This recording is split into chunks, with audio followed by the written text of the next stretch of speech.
鴨川ジムで幕の内一歩の良き理解者。強いのか弱いのか全くわからない試合内容。今回は一歩の先輩でもある木村達也を紹介。最大の見せ場である真柴戦や勝ちきれない成績を解説します。木村達也になら勝てるという人は高評価に向かって視覚からドラゴンフィッシュブローン。おすすめのシーンやキャラをぜひコメントで教えてくださいね。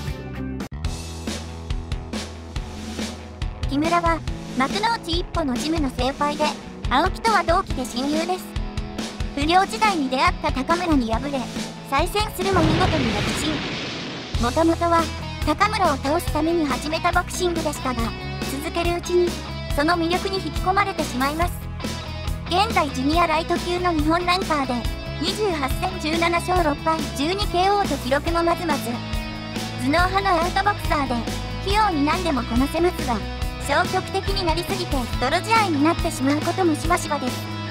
弱点のないボクサーと比喩されるだけの力を持っていますが、フィニッシュブローを持たなかったため怖さがありませんでした。真柴戦の前にドラゴンフィッシュブローを編み出し、相手にプレッシャーを与えられるボクサーに変身。本来はライト級が適正ですが、同階級にいる青木のために自らジュニアライト級を志願するほど友達思いなんです。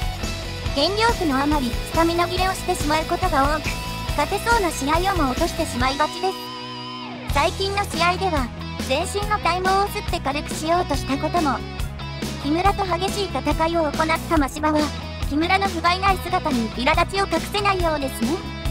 ボクシング以外では実家のフラワーショップ木村園芸をお手伝い。人気も上々でお客さんの中にも木村ファンがいるようです。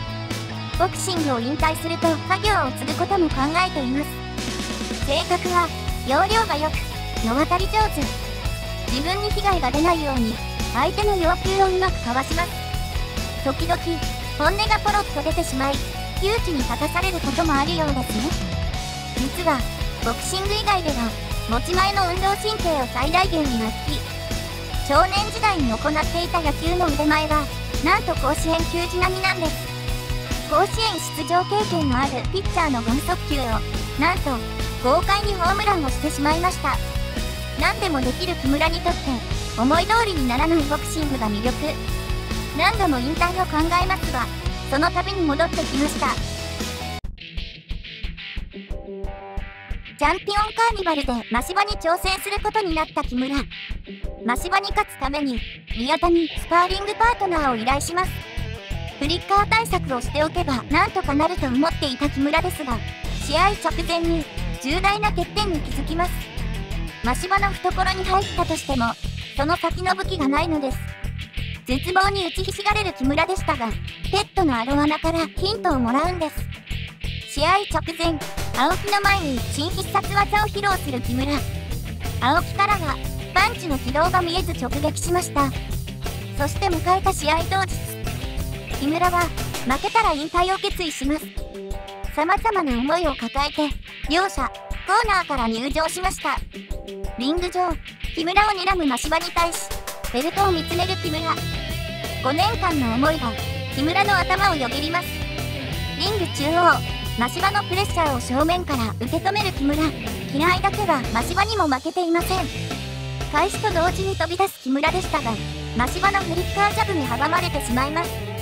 頭を振りながらかいくぐろうとする木村でしたが、真柴のフリッカーが的確に木村の顔面を捉えます。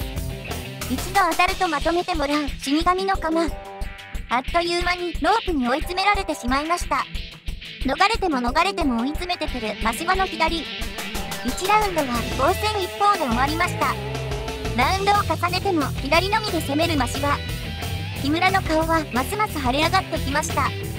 そして第6ラウンド、ついにダウンする木村でしたが、なんとかそのラウンドをしのぎきります。第7ラウンド、ついに真柴のタイミングを覚えた木村はフリッカーをかいくぐり執拗にボディを攻め始めました。木村のボディを嫌がる真柴。木村の姿に一歩を重ねます。第8ラウンド、木村のボディ攻撃を嫌がりながらも反撃する真柴。木村のボディにもなる丁寧にブロックをし始めます。しかしこれらは全部木村の伏線。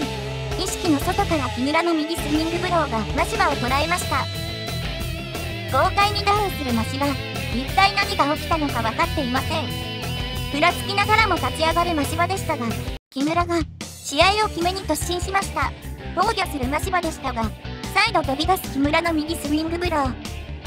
首をひねって威力を殺しますが、体を支えられません。木村に抱きつきダウンを拒否すると、負けずに自分から攻め込みます。しかし、すでに木村ペース。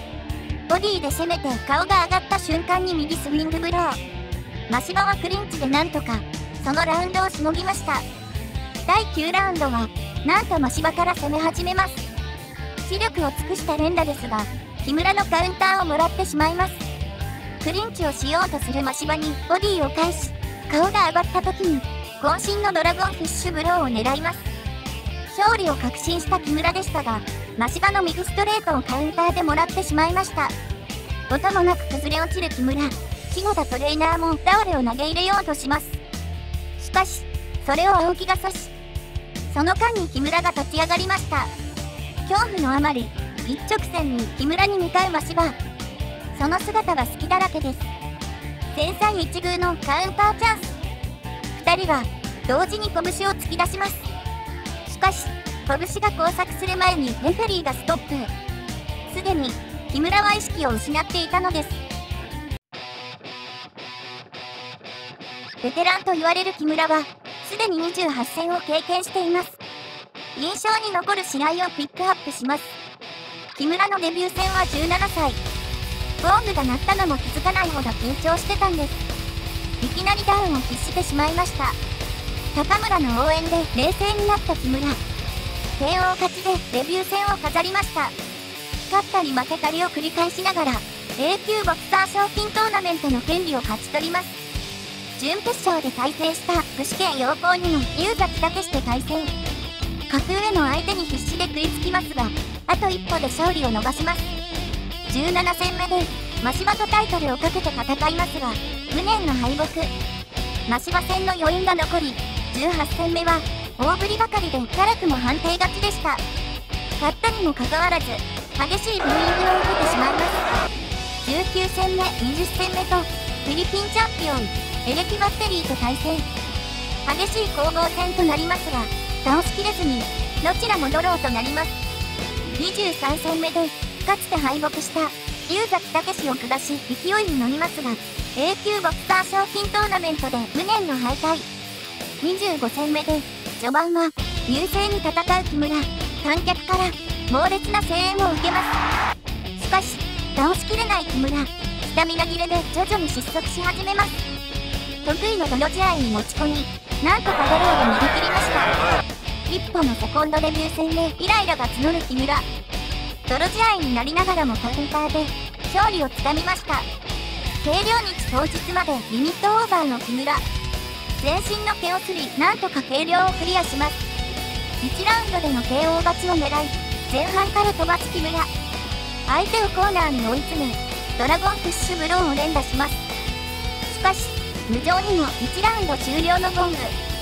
ガス欠になってしまいました。お互いにフラフラのまま2ラウンドがスタート。